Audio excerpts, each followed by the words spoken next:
Before I met Open, it was very difficult to find early stage companies in this part of the world.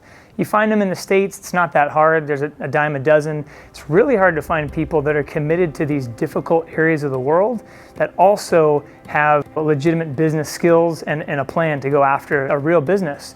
And so when I found Open, I immediately found the convergence of a great business idea with someone with a heart that was committed to go through a very difficult experience of being a startup founder. And so when I saw those things come together, I said, I've just got to invest, in the Open Loan Fund, direct investments in the Lion's Den, and I just can't get enough of it. When you invest in these companies, besides the money that is provided, is the mentoring and the coaching. It's very holistic.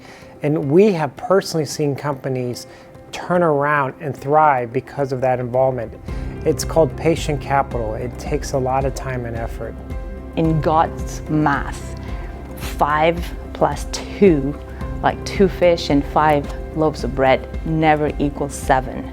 It always equals 5,000. When you're asking, founders who you're asking them for transformational goals, like, did you have any conversations with your team this week about Jesus? What ways did you put Jesus on display? How did you serve them?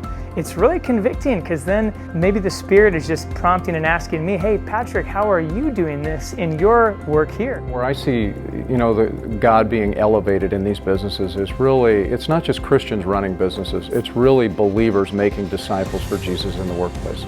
And so anytime we can build a business that really glorifies Him and truly makes disciples for Him in the workplace, then I think that's what that's why we're doing this. As much as it's fun to ask questions and challenge entrepreneurs, the Spirit just as often uses those same questions for me. And I say, we are both in the trenches together. I just happen to be operating out of a very reached area of the world. You're in a more least reached area. And so when you bring those struggles together, how do you integrate your faith here? Then it lets you have a real sympathy for what they're doing. We say my time, my money, my investment. Well, no, it's really all His. And we are His managers, His administrators, His stewards.